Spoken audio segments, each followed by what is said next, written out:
Joe walked out into the blinding sunset light. What a long day.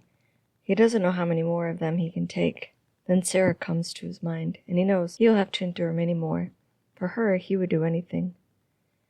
Want to go for a drink, Joe? He looked over to find Sam. I should get home. Maybe next time. You say that every time. Sarah will be okay for 1 more hour, Joe. You need to live your life, too. It's not that easy, Sam. Yes, it is. I've known you your whole life, man. It wasn't an easy life, I know, but you turned out okay, and so will Sarah. She wouldn't want to be the reason you throw your whole life away.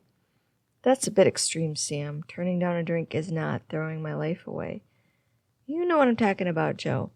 Today's a drink. What will you be giving up tomorrow? Just think about it is all I'm saying. Sure. Night, Sam. See you, man. Joe headed to his car, parked clear across the parking lot.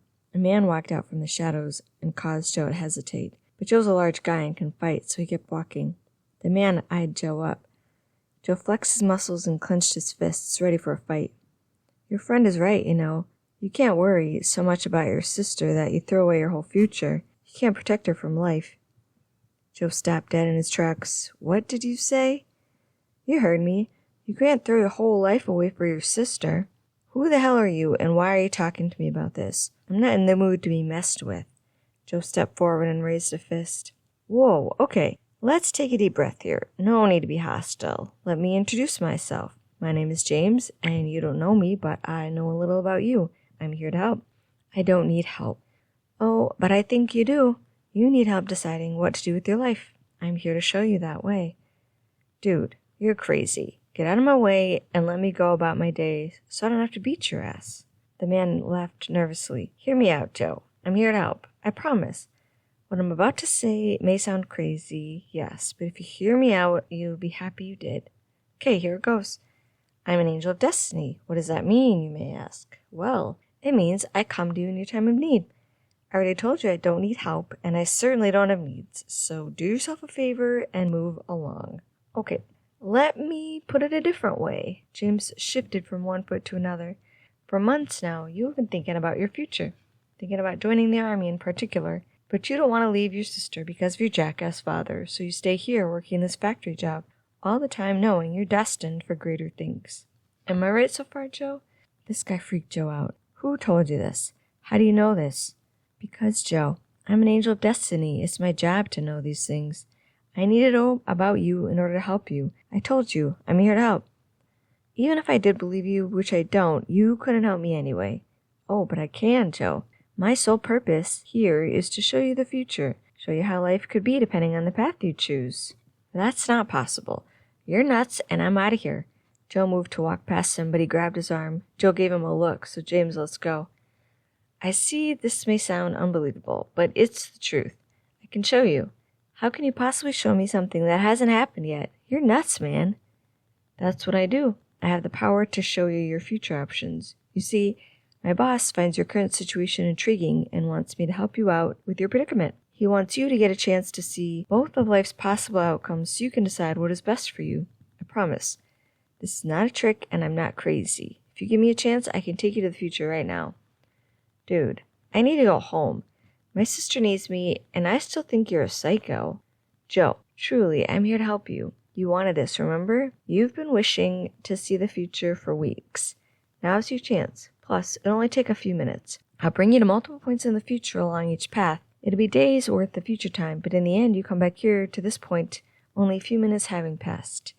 You have nothing to lose and everything to gain. He had Joe intrigued. The situation sounded a little less crazy each time he spoke. Was Joe crazy for considering it? Maybe he was just desperate for answers. Joe sized James up. Even if he was trying to mess with him, Joe's a much larger man and could take him in a fight. Only a few minutes? Yes, only a few minutes. James made a crisscross motion on his chest with 2 fingers. What the hell? Let's give it a try. But if it's bull, I'll kick your ass. James gives him a serious look. It's not bull, I promise. No need for anyone to kick anybody's ass. How's this work? I touch your arm or hand and will transport to the future. I then give you a summary of your life up to that point and leave you to your day. When the day's over, I take you down another path. Then we do this a few times on each path till you have a good idea what is in store for you. Then I bring you back here and leave you to decide. See? Simple. Joe's curiosity gets the best of him. Okay, let's go. James hesitated. Is it okay to touch you? Fine. He pointed a finger out to touch Joe's forearm, and Joe felt a pull. His sight started to fade and then disappeared completely before it returned to him.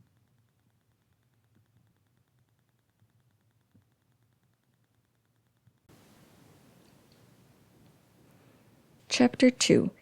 James and Joe appeared in the middle of a large room full of metal bunk beds, holding sleeping men covered in green army blankets. Surprise! You're in your first week of basic training at Fort Bragg. All I know is you'll take a ton of classes today before you get to go to the shooting range. First, you have to do some exercises. Your drill sergeants are mean, and some of your fellow soldiers are really dumb. Try to have a good day if you can. James gave a shrug. Any questions? Joe's still stunned at the fact that they just appeared out of nowhere in a different point in time. I guess I'll just wing it? Good idea. Try to remember that each of these days has no effect on your real future. This is just to get an idea of what you want, so don't worry if things go wrong and try to have fun. Oh, I almost forgot. There is one rule you must follow. Do not tell anyone about me or any of this, okay? Got it. Hey, wait, how's Sarah? How does she handle me leaving for the army? You may just want to focus on today, Joe. Tell me how she is, James, or else. Joe held up a tight fist. Okay, she's fine. Mostly fine. She misses you, obviously. But on the positive side, you threatened your father that when you left not to lay a finger on her or you would beat him to death. So far, he's abiding by that rule, and she's fine. She knows why you left and understands. You need to not worry about it and just go about this day. James gave him a pleading look. Joe was worried about his sister and felt he should just scrap the whole thing and just go home. I'm not sure I can do this, James. Sarah needs me. She's fine, I promise. Give it a day. Remember, none of this is real. It's just a test run, dude. I got a motor. Your drill sergeant is on his way to wake everyone up early, and you do not want to find him talking to yourself. Get in bed.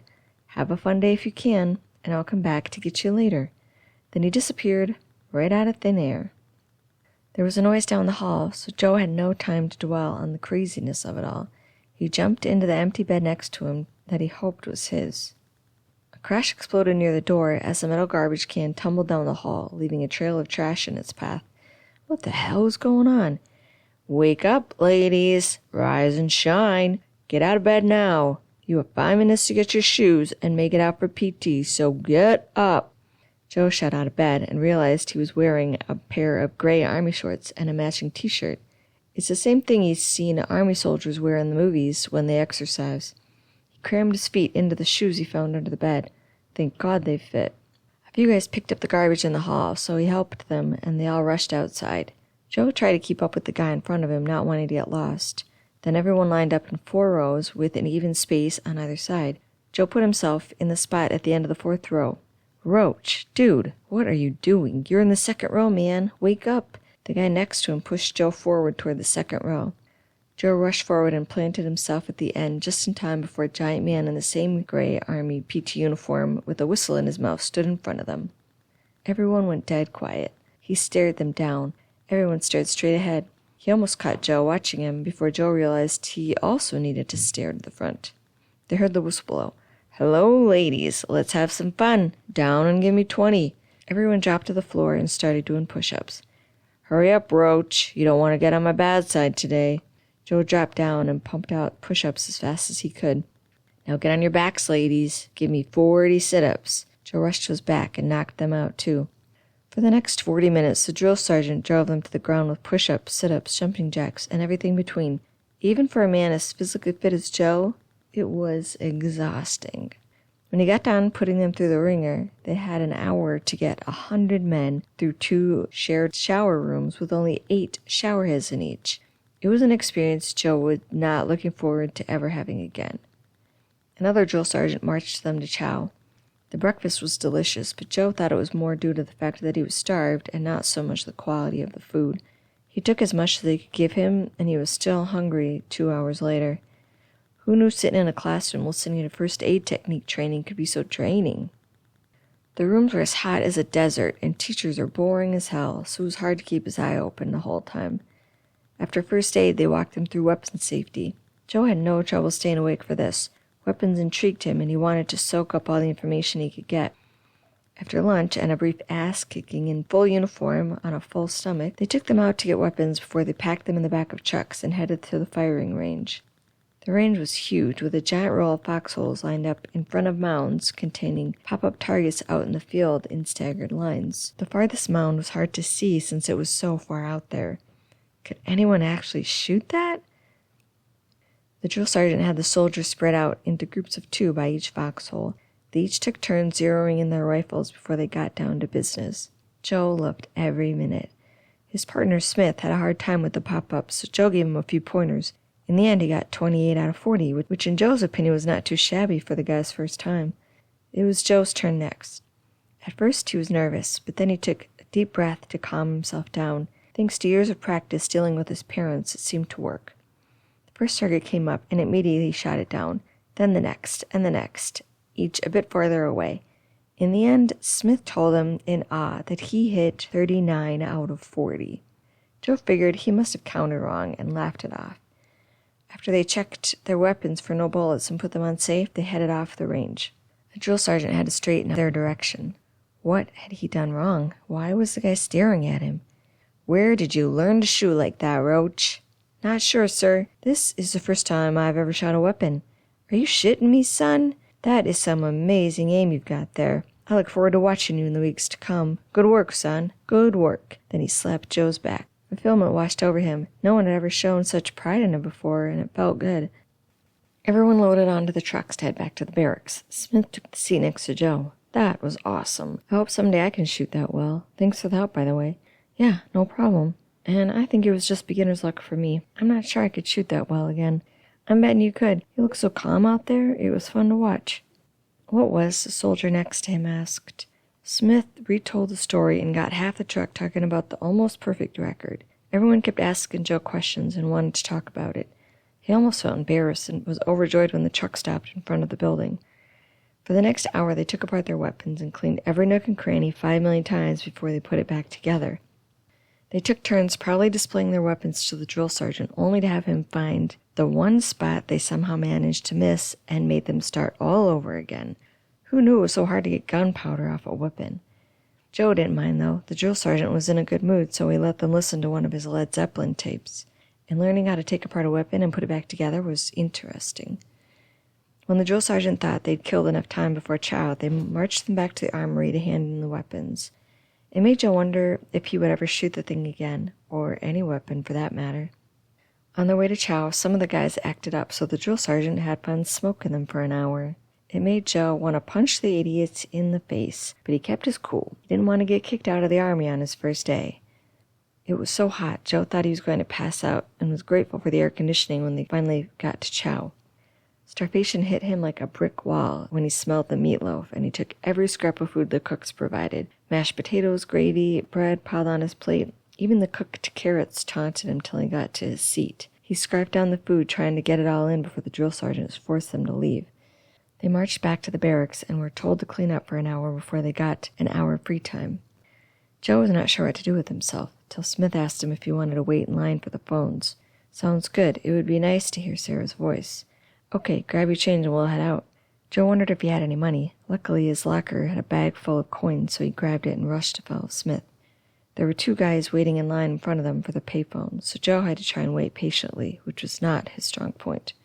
They each kept their calls to 15 minutes, so when it was Joe's turn, he assumed he only had that much time, too.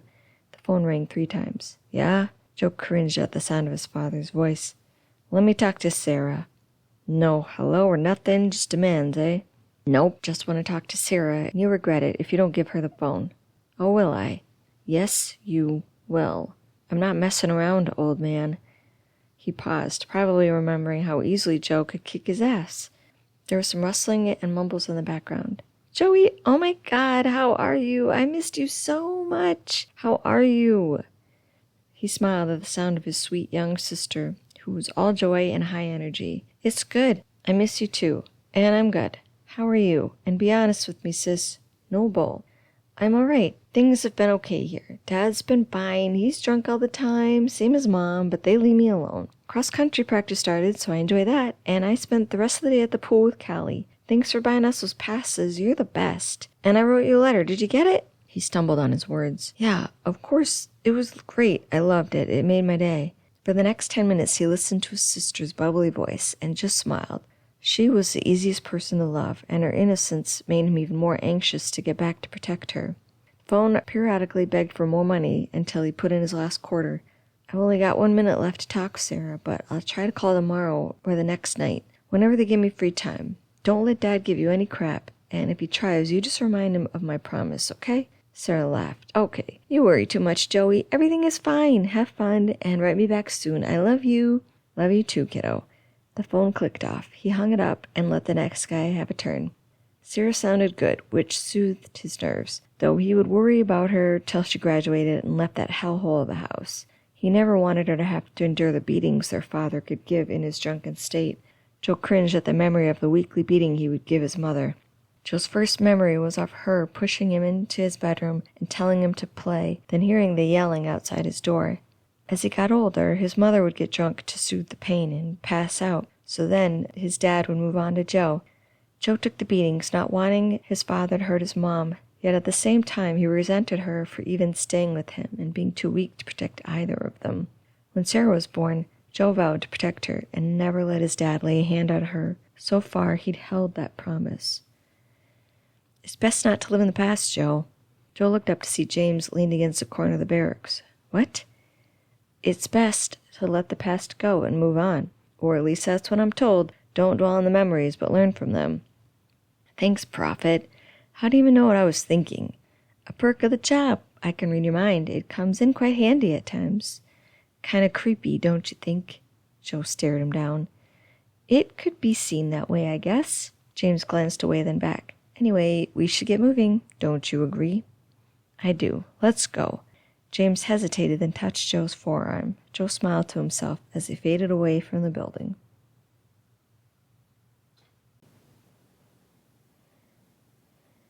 Chapter 3. They appeared in a scarcely furnished apartment. Welcome to your new digs. You're finally on your own. Guess life at the factory's been good. I guess so. I still work there, huh? Yep. Lucky you. Lucky me. How's Sarah? She's lucky she has a big brother who devotes his whole life to her, and she lives with you now. What? Really? Yep. It's 6 months since I came to you, and 5 months ago you finally made enough money to rent your own place. A small 2-bedroom apartment over an old abandoned candy store on Main Street. You told your father you were taking your sister with you, and there was nothing he could do to stop you. Wow, I finally did it. He threatened to call the cops, but you laughed in his face and told him what you'd do if he tried. She's lived with you ever since and seems ecstatic about it. Good. She deserves to be happy. Puts a damper on the old love life, though, I expect. I don't care about that. Dude, you must really love your sister. I do. She's worth all the trouble, and she's a good kid. Do you have questions before I motor? Wait, what do I do today? You feed the kid, send her off to school, and go to work to the factory. Not much different in this life except for the living on your own part.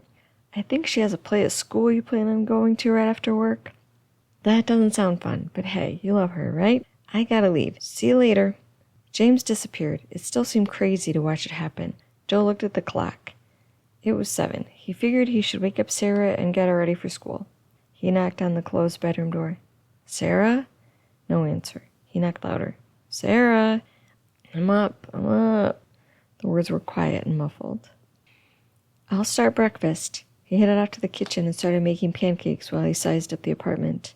It was small, but clean and solid. Probably a 20 by 20 living room and 15 by 15 kitchen with attached island for dining. Then the hall leads to the 2 bedrooms and 1 bath.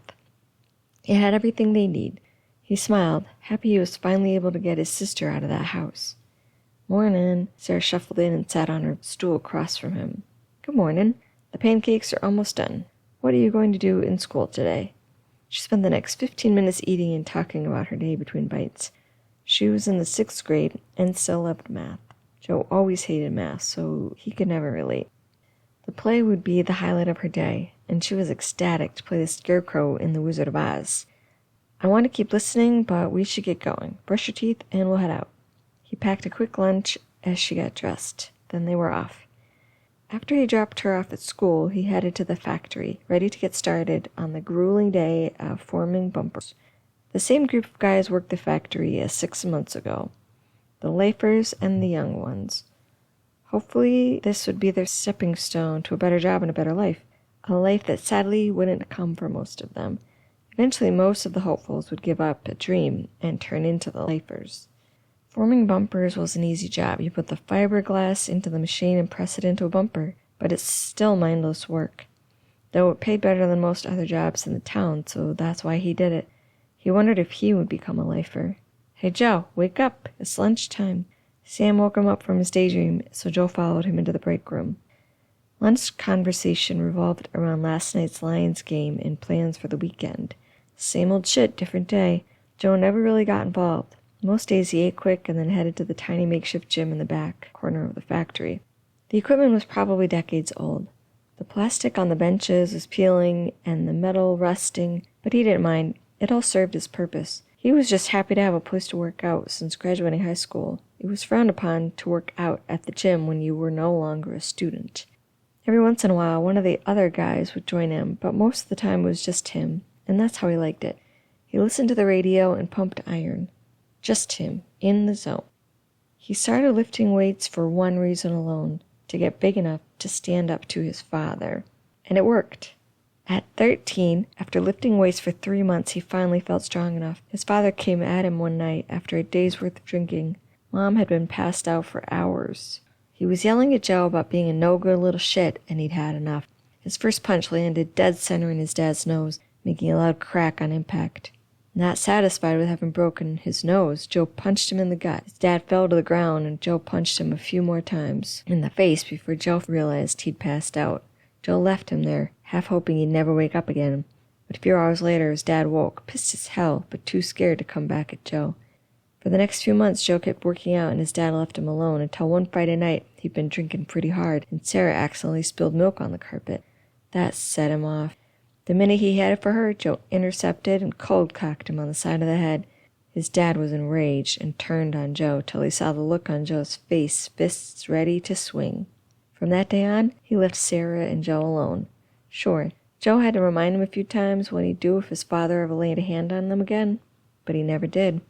The power Joe had had over him was intoxicating.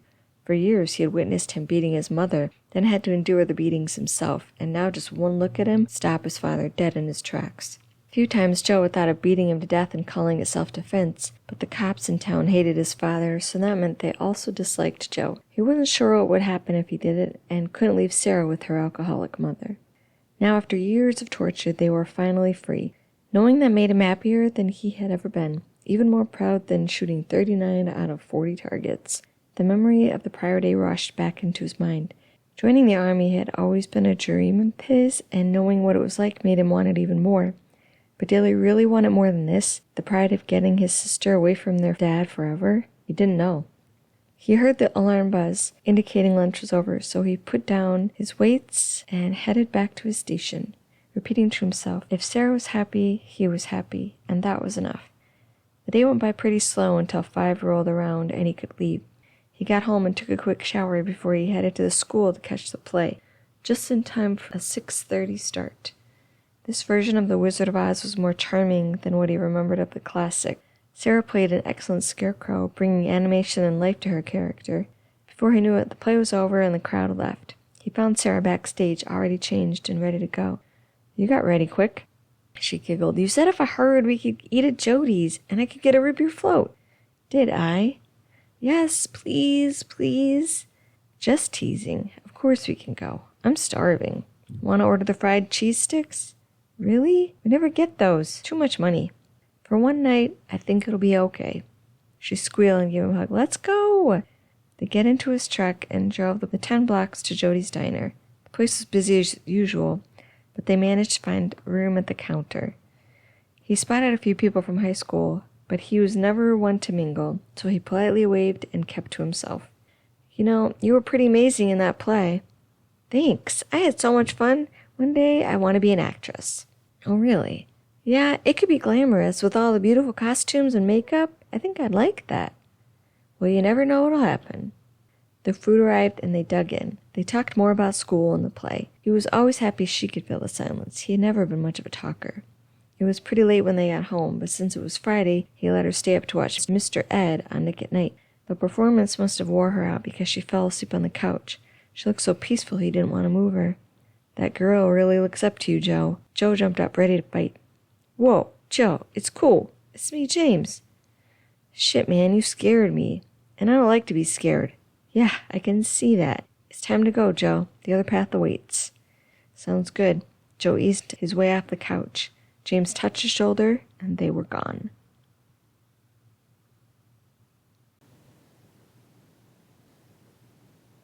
Chapter 4. They appeared inside a brick building with multiple doors on either side of a long hallway. Where are we now? You're in special ops training at Fort Benning, Georgia. Seriously? Yep. Looks like you were made for this kind of thing. They recruited you right out of basic training, and now you're here trying to become one of the Army's best. That's amazing. Good thing you think so. This military follow-the-rules thing is not my cup of tea. Rules are good, and the Army is there to help. We're here to make the world a better place. It felt good for Joe to say we.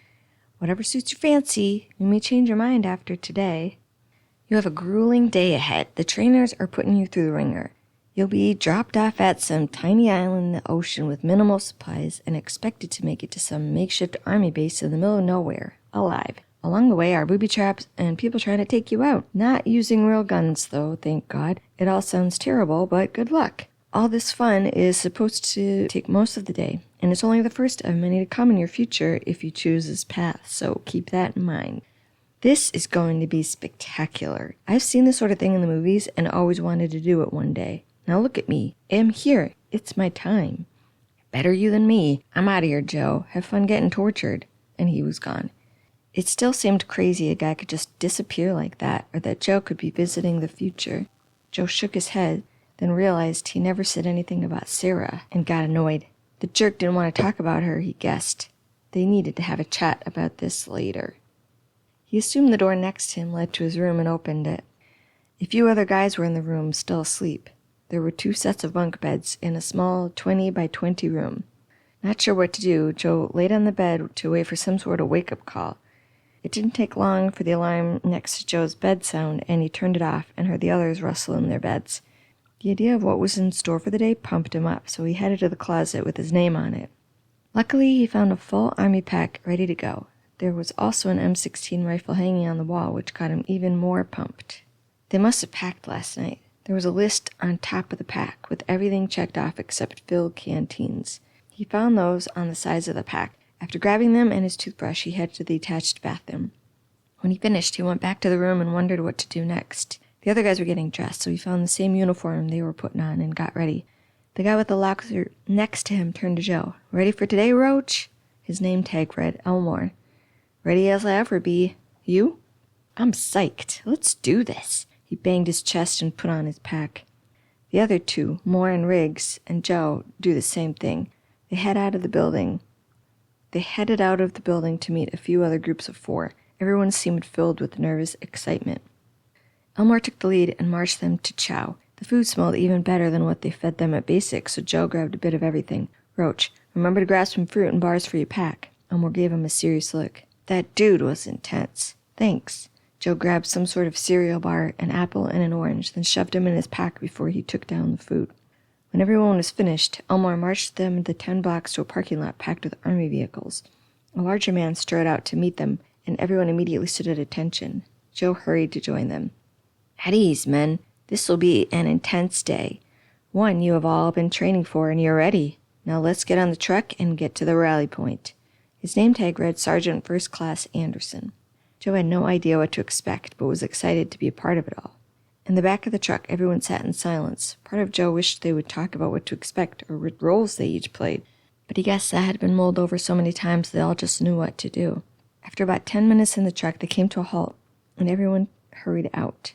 In front of them stood 2 magnificent Black Hawk helicopters. Joe was in awe. This was a dream come true. Anderson approached them. Okay, men, you know what to do. You have 8 hours to complete your mission. Get to the rendezvous point by 1600 or you're out. Go get 'em, men. Elmore strode off towards one of the Blackhawks, so Joe followed. They buckled in and took off. Staff sergeant on board motioned for them to put on headphones. Okay, boys, remember, we'll drop you off in the water near the island. You must ensure everyone is safe, then make your way to shore. There, you will secure your gear and all men, then work your way to the base, 30 kilometers away. Don't get lost and don't leave anyone behind. Do what you gotta do to survive. Oh, and remember, there are booby traps laid out and snipers sit along the way determined to kill you. Don't get killed. Keep your cool, and you got this. Any questions? So many questions came to Joe's mind, but no one else said anything, so he kept his mouth shut and hoped the rest of them had this under control. The ride to the island was incredible. They could see for miles, and the wind whipped in their faces. It was a freeing feeling. For a moment, it was as if Joe was on a real mission headed to a war zone and prepared to die for his country, and he was overjoyed. Okay, boys, the island is in sight. Be prepared to jump. Elmore started to unbuckle, and a small panic set in the pit of Joe's stomach. He'd never done this before. What if he failed? The other men got up and hung on, ready to jump when told. Joe stayed back to watch what they did before he attempted it. Anderson motioned for Elmore to go, and without hesitation, he jumped. Joe peered over the side and watched as he formed his body straight like a pencil before he landed in the water. A few seconds later, his head appeared, and Anderson motioned for the next guy to go. Soon, all 7 guys were out, and it was Joe's turn. He pushed the fear aside, and the minute Anderson motioned him out, he jumped. He went stone cold straight with his body and hit the water. The landing felt good, but the heavy pack and clothes pulled him down, so he paddled his way up to the surface and popped out. The other men were swimming to the small island, so he forged ahead, even though his body weighed a ton. They got to shore, and Elmore started with directions. So far, so good, Moore. You are one of the fastest swimmers here, so you take the lead in the water and keep an easy but steady pace. The other island is 1,000 meters that way. He pointed a direction Joe assumed was west. Riggs, you're the strongest swimmer, so you take the rear and help anyone who lags behind. I'll take the middle, okay? Everyone agreed. They secured their packs and took off. Joe thought swimming the short distance to the island was tough, but trying to make it 10 times that distance to shore was grueling. Smith kept a quick pace, but the rest of them were able to keep up for the most part. When they finally reached the beach, Joe felt like he had drank a gallon of seawater and needed a nap, but Elmore got down to business. Okay, men, drink some water. That salt will take a lot out of us, and we need to stay hydrated. Mitchell, can you get your map and direct us where to go? Mitchell was already a step ahead with the map in hand. The base is 30 kilometers northwest. He pointed in the direction. We need to keep a good pace so we can get there in 6 hours, but we also need to stay alert and look for Claymore mine lines and any sign of life on the horizon. They're out to get us. Roach and Parsons, we need you two on our flanks to keep your eyes peeled for any sign of life. If you spot anything, let us know to take cover or be on alert. Elmore nodded at Joe and Parsons. Got it. Joe was determined not to let them down. The rest of you know your positions and jobs. Everyone needs to stay sharp. We will not fail this mission, men. His intensity was contagious, and they all hooted in agreement. Let's do this. They grabbed their packs and headed in the direction Mitchell pointed, at a fast pace.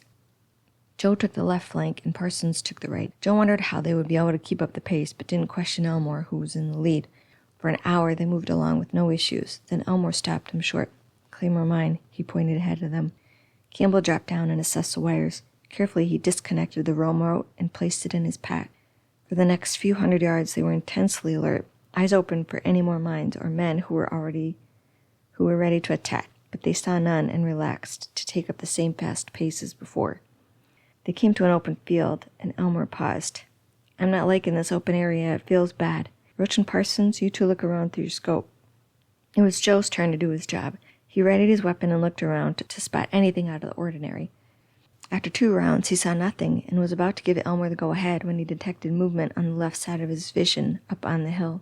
He focused his eyes on the area but saw nothing at first. Then he noticed the slightest outline of a helmet camouflage in leaves and twigs. I got one. There was a sense of calm in Joey's voice. This felt so natural to him. Good job, Roach. Now we all know we can't fire unless fired upon, so we've got to make him take the first move. What do you guys want to do? Jorgensen spoke up. We need a distraction. I'm the quickest. I say we make like we're ready to head out with me in the lead. And just as it looks like we're ready, I make it go for it. Hopefully it causes him to be trigger happy, and you can take him out. Elmore studied him. You sure about this? Jorgensen smiled. Sure as shit. Roach is the best shot out there, and with Parsons watching the other side, we've got this. Is everyone okay with this decision? Elmore looked around. They all agreed. It was a good plan. I think you should at least leave your pack with us, Jorgensen. You'll run faster without it, and Levine is strong. He can carry the burden for the short trip. You good with that, Levine? Sure thing. Levine reached out a hand, and Jorgensen gave him the pack.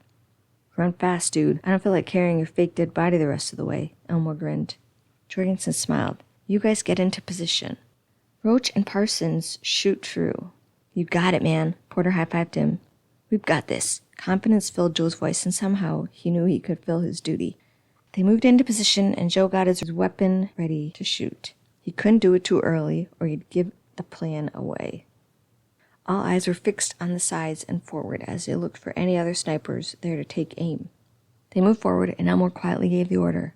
Joe raised his weapon just as Jorgensen took off. The soldier popped up in Joe's scope, and at the first sound of a shot, Joe's fake bullet hit him point blank at his helmet. He sat down, and Joe knew the laser on his M16 made the shot and took him out. His first instinct was to see if Jorgensen made it, but instead he searched the area for any other sign of life. There was another one who peeked out of the trees ahead, who got off a shot 2 seconds before Joe also took him down. To the side of Joe, he heard Porter shoot off 2 blank rounds. Joe did another search of the area, nothing in sight. Clear, he heard from Parsons, and they all followed Elmore to the trees on the other side of the field. Looks like Jorgensen made it across, but keep an eye out for anyone else. They made it across and met Jorgensen beyond the trees. That was an adrenaline rush. He wore a huge smile and looked pumped. Great hustle, Jorgensen. I was sure you were dead the minute I heard that first shot. Me too, but I heard no beep and just kept hauling ass to the trees. Roach and Parsons, you two are amazing. Those guys got no more than 1 round off before you took them down. Amazing. Jorgensen high-fived the 2 of them. It took Joe a second to realize his heart was pounding, and he felt energized. We rocked it. I'm just happy we all got through safe. There was Elmore again, all serious. We should do a quick survey of the area for traps and mines and keep moving. During the search, Levine and Smith both found Claymore mines to deactivate, and Tollefson cut down a rope attached to a net. After Elmore was satisfied with the sweep, they kept moving. Joe was sure this place was going to kill one of them, but his body seemed used to the beating. 2 more hours passed of them walking the forest terrain. Only Tollefson seemed to lag behind. Elmore had to yell at him once or twice. The second time, he decided to take a break. Joe's body thanked Tollefson for being a little weaker. Hydrate and eat something. We have 2 more grueling hours before we're due at the base. So far, we're on track to make it there, but we face some rough cliffs up ahead that'll slow us down. Joe chugged down some water and pulled out a bar and fruit from his pack. He was thankful Elmore wanted him to be prepared that morning. The guy was a hard-ass, but he knew his stuff. They kept moving, and 45 minutes later, they came across a ravine. There was no bridge or land in sight to walk across, and Joe started to wonder how they would do this. I got this. Beale had an ecstatic look on his face. I knew my years at rock climbing would come in handy. I'll tie my rope to the tree, climb down, and make my way up the other side. You guys need to throw the other end of the rope across the ravine to me, and I'll secure it to the other side. Then you all can make your way across the rope. Easy peasy. Joe was skeptical, but glad someone had a plan. Elmore looked pleased. Great. Get to it. The rest of you make sure to sit and drink water. The rest was nice, but Joe felt useless as Beale got to work on the rope and tree. Do you need any help, or someone to hold the rope as you go down? Beale shot Joe a grin. Nope, I got this. This rope could hold up to 900 pounds, and when I tie a knot, it ain't coming loose for nothing. He was so sure of himself, so Joe trusted him and sat to wait on the rock, ready for anything. They lucked out, and no attacks came. They watched as Beale rapidly descended down one side and climbed up over the other like Spider-Man. If Joe didn't know any better, he'd swear Beale had Velcro hands and feet. Soon enough, Elmore threw the rope across, and Beale had it tied to this tree on his side. I'll go first. Elmore did not seem hesitant, so Joe felt confident the plan would work. He positioned himself under the rope and grabbed hold with both hands and swung his feet up around it. It did not look convenient, but was workable. Elmore got across the 50 yards in a few minutes, and the rest of them worked their way over. Joe chose to go last to keep an eye out for any movement in the trees before he took his turn. Not one to waste time, Elmore kicked them back into hustle mode, and they set out on the move. Joe's body started to get tired. After what seemed like an eternity, Mitchell spoke up. Base is half a kilometer away. Keep your eyes peeled. We've come this far and don't want to lose anybody now. Joe expected there to be some sort of ambush or an all-out battle, but they surged forward without incident till they got to the base. Halt, he heard from behind the gate. State your name and rank and purpose. Corporal Elmore, Team Delta, reporting in from a rescue. Silence for a moment. Then the gate opened. Welcome, soldiers. I knew you could do it. Sergeant First Class Anderson strode toward them. I understand you had no casualties and made it within 15 minutes to spare. Good work. He clapped Elmore in the back. We were a great team. Exhaustion filled Elmore's face. We had eyes on you boys the whole time, and my men were impressed. Good work. Now get inside and find an MRE. You boys are keeping watch tonight. He smirked at them. Figured their day would never be over. The MRE was a different experience. Joe could do without ever eating another chili meal, but the peanut butter and crackers were tasty. A picnic bench never felt so inviting to Joe. The minute he sat down, he felt the drain of the day on his body. Being on guard and the whole 7 hours had taken its toll, but it was satisfying to know he had what it takes to be in the Special Forces. I gave them 30 minutes to eat before they had to plan out the watch schedule for the night. Unfortunately for Joe, he got a middle of the night 2 a.m. shift. Want to play cards, Parson? After the shifts were divided? Most of the guys joined him, but even though it was still early, Joe needed rest. He was beat. The base was small and made out of tents. He made his way to the one they were given for the night. He was not excited to sleep on a cot. His day got worse when he found out no cots whatsoever, only ground. Sleep would be impossible. Should I leave you here with your new comfy bed? Joe turned around to find James in the doorway of the tent. Please, God, no. Get me out of here. No, really. I think you may need to experience this one tonight so you can get the whole Special Forces feel of this thing. I am exhausted and will hurt you, James. James chuckled. Fine, let's go.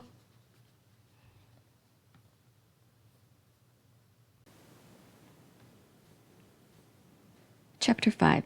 They appeared in the apartment Joe shared with Sarah. Here we are, home sweet home. It's 2 years since we met. You're living a perfectly happy life and raising your sister, living the small town dream. You can be an ass, you know, James? He grinned at Joe. I know. Seriously, how is life? Do I work at the factory? Is Sarah happy? What about my parents? Give me more, James. Okay, but it's not glamorous. You still work at the factory. No surprise there. Sarah is a giddy yet moody teenager, but is obviously happy to be living with you. Your parents are drunks. Your dad lost his job a few months back, so your mom is supporting them now. Well, that was to be expected. That man is a total loser. I'm so glad I got Sarah out of there. By the way, you never told me how Sarah was in the last path. I should kick your ass for that, you know. My bad. I was in a rush and forgot all about it. It won't happen again, okay? It better not. So that's it? Same thing as usual? Pretty much. Oh, one more thing. Over the last year, you've been able to save money here and there. With that money, you bought this whole rundown building. It includes the apartment and that old candy shop below. Looks like you started cleaning the place up down there and are planning on turning it into a gym for kids. Noble cause, Joe. You're a sucker for the helpless. Shut up, man. Kids need to learn to protect themselves. What James said sunk into Joe's mind. I'd always thought this town needed a gym with a boxing ring for kids. There are a lot of drugs and alcohol mixed in with the bad parenting and bullies, and if kids knew the basics of fighting, it would help them out. I guess you're making that a reality. It'll be a tough road, though. You don't have that much money, and you're doing it on your own. It's okay. I can do this. Yes, you can. That's the attitude you need. James pumped his fist in the air to emphasize his sarcasm. Any other questions for me before I go? No, you can go be a jerk somewhere else. I'm good now. Wait, I have one more. Where do you go all day when you're done with me? Back to work, Joe. I work all the time, and my time is not the same as your time. None of it makes sense, but an hour here is less in my dimension, so just say I keep busy. Got a motor, Joe. And Joe, try to relax and have some fun today. He winked. Joe was left alone in his living room once again. He was curious about the gym below, but the clock said 7:30, and there was no time to look. Sarah! He waited and listened. No answer, so he walked closer and called louder. Sarah! Music poured out of the room when she opened the door. What? What was the attitude for? We need to get going. Did you eat yet? I'm hurrying. And don't you remember? I just came and got a waffle. You're losing it, Joe. Joe tried to ignore her sassiness. Well, we should get going soon. I ate something quickly, and 10 minutes later, Sarah walks out. I'm ready. They headed to the school in his truck. Don't forget, I have cross-country practice after school. Then I'm going to the basketball game, so I won't be home till 9 or so. That's a long day and a late night. What about dinner? I can get a hot dog at the game or something. Can I have a few dollars? She gave Joe huge pleading eyes. I guess. But next time I need to have a less sassy sister in the morning or no money. Okay, I'm just not a morning person, that's all. All I'm asking is that you try. Deal? Deal. They pulled up in front of her school, and he pulled a 10 out of his wallet. Don't need a bunch of junk, okay? Sure thing, thanks. She kissed his cheek and jumped out of the truck. He pulled up to work just in time for the 8 o'clock bell. It always did make him feel like cattle being herded into a barn as everyone piled into the factory. It did not surprise Joe to see all the same guys working the same jobs. This place never was good at giving people opportunities to work a different machine. Taught the job they wanted a person to do, and that was it. There were a few new faces, and it looked as though a few of the older guys were tired, but otherwise the same old crew. Small talk was never Joe's favorite, so he was glad the machines were too loud for conversation and he could just do the job, and it left him time to daydream about the gym. He tried to imagine what it would be like when he got a chance to see it. Then his thoughts turned to the previous day. What a difference the experience was compared to this. Every moment was filled with the unknown and excitement. Time here dragged on and nothing ever changed. He longed for the excitement of the next trip down the other path. Sarah crossed his mind and he felt guilty for even thinking about leaving her with his parents to live that military dream. Did her happiness matter more than his? At this moment, yes, it did. He pushed all the memories of yesterday out of his mind and forced metal into the mold. Maybe this life could be good enough. At 5, the alarm rings and I hurry out the door. I need to see that gym. Joe, you promised me a drink tonight since Sarah would be gone. Sam stared him down. Joe wondered how many times he'd turned down his old friend and suddenly felt lousy. Sure, let's go. The gym would have to wait. Lucky's Bar sat on the corner of Main Street and was the usual destination for most adults in town after quitting time. There was nothing else for entertainment in this town but drinking, so that's what they did, drank. Joe hated the place and tried to avoid it like the plague, but every once in a while Sam convinced him to give it another try. Plus Joe was also not keyed on the fact that the bar allowed underage 20-year-olds to drink. It had always been that way, so no one batted an eye. Most people figure that if you're old enough to work the factory, you had the right to drink. Part of Joe thought it was better than people drinking out in the fields and getting drunk on their own, but another part figured it only promoted the drunken lifestyle of the town. They ordered 2 drafts of Miller and sat in the booth. So how's life been, Joe? I never see you outside of work anymore. What have you been up to? Not much, just taking care of Sarah and working. Not much else. I heard you bought the old candy store. What are you going to do with that place? Of course he would know. Everybody in town probably knew by now. They all talked. Everybody knew everything about everyone else. Joe hated small towns. Not sure yet. I heard you're thinking about turning it into a gym. That's a thought, but who knows? Joe tried to change the subject. How about you? What's new with you? I've been seeing Kara. Remember her from school, right? She left to get her nursing degree at that tech school in Detroit, but she came back to work in the clinic. It's been going well. She might come here after she gets off work at 7. That's cool. You seen anyone, Joe? Of course Sam knew the answer. Everyone knew. No? There are plenty of women in town. Why not just ask one out and see what happens? They just aren't the right ones, Sam. It'll work out. Don't worry about me. I do worry, Joe. I'm your best friend, or at least used to be, and you spend all of your time working or taking care of Sarah and never make time for yourself. You need to think of you, Joe, and be happy. I am happy. Look, can we just drop it? I just want to relax and have a beer, okay? Okay, fine. But I'm not going to let this go. Someday you need to think about you. That's all I'm saying. Yeah, I know. They talked more about Kara and their crappy factory jobs.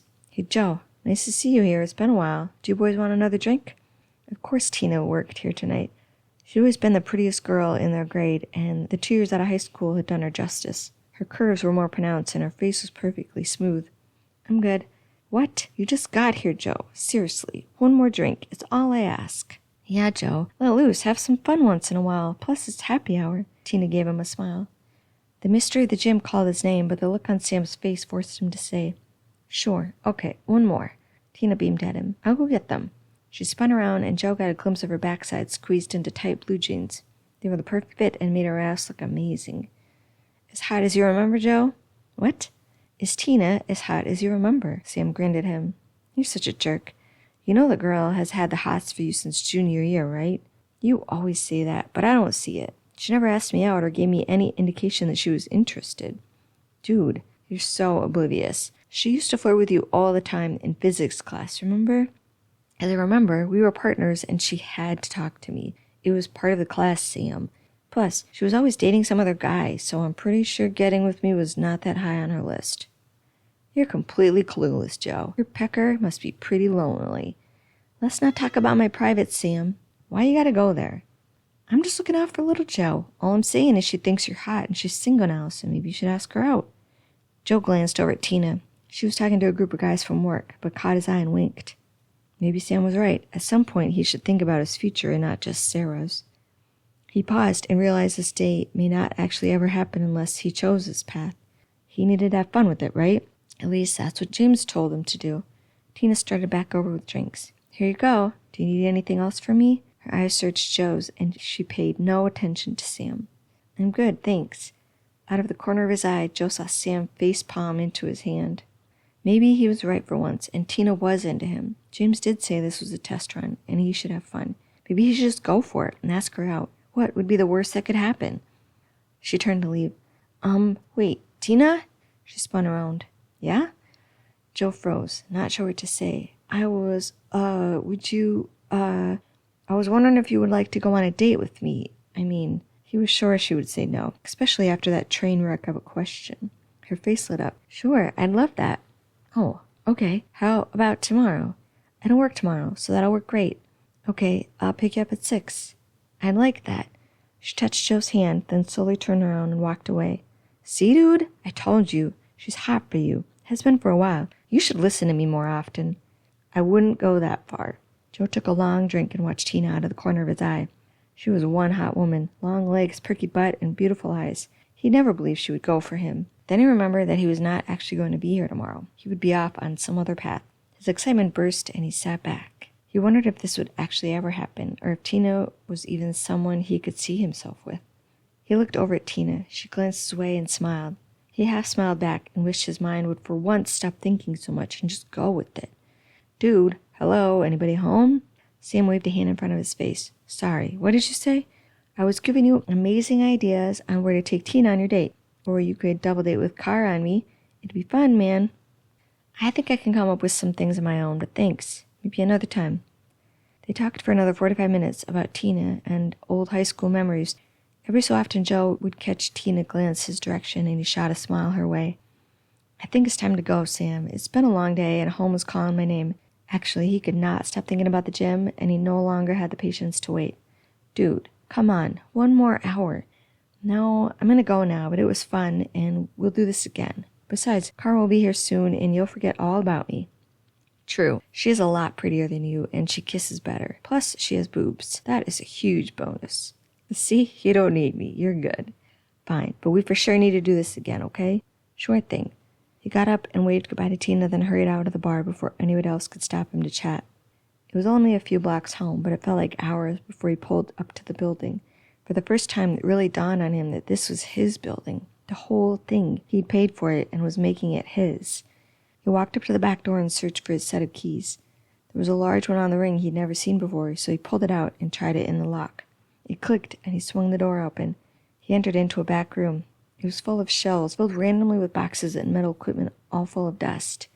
He kept walking towards the front of the building. As he walked into the open front room, a memory from his childhood came rushing back. One of him walking around the old candy stores, trying to decide which one to choose. This was one of his better memories, one of him and his mom before she turned into drunk and before the start of the beatings. She would take him there once a week with her tip money from waitressing and let him choose any piece of candy he wanted. No wonder he chose to rent the rundown apartment on top, and soon after chose to buy the place. He flicked on the light. The place felt old and beat up, but he could see the vision of fixing up the place. The old checkout counter was still in the back of the room, but looked shined up and open for business. Maybe business that would never come. It was a risk to start something like this in such a small town. Would anybody be interested in even learning to box? Doubts started to fill his mind. He shook his head to clear them out. Even if no one came, he was willing to try. He needed to try and make this town a better one to live in. The front end of the building had started to collect random gym equipment, ropes, weights of all different sizes, a bench press, and a few other items. The ceiling and walls smelled of fresh paint and looked better than the old shelves in the back corner. The old wood floors creaked as he walked on them, but it looked as though he had sanded and refinished it with a new shiny coat. This was his, a gym to call his own. Someday he would be teaching kids self-defense and better weightlifting techniques. Maybe one day he could help just one kid stand up to their abusive parents and dream a better life for themselves. His heart swelled with pride. Kind of a cool place you got here, Joe. He swung around to find James leaned on the counter and back. Damn it, James. One of these days, I'm going to punch you out cold. Sorry. I'm just not that good at this entrance thing. Should I enter the scene yelling and flailing my arms? Would that work better? I don't know. I just know that what you're doing now is not going to work for me. Okay, I'll try something new next time. Good. Yeah, I really like this place. Noble cause, teaching kids to defend themselves. Not sure how much money you'll make doing it, though. Me either, but I'll figure it out. I may not be the smartest man, but I don't quit. I'll make it work. Well, good luck. You ready to head out, Joe? The next path is callin'. Sure, let's go. I'm ready.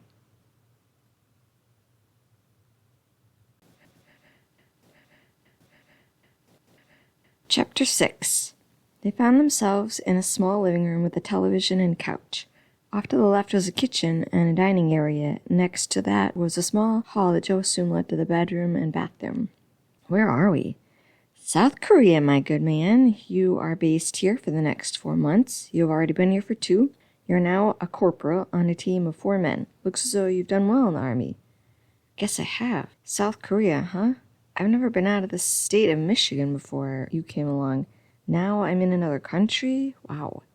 Yepers, this is not your first stop either. I think you were in Germany before this, but back to business. Today, you are planning a rescue mission for some dumb private who got himself lost across the border. And now he's been taken prisoner by some Korean People's Army. Can you tell me how that even happens this day and age? What a dumbass. James shakes his head. Anyway, you guys are rescuing him tomorrow. Today, you need to make a plan. That's pretty serious.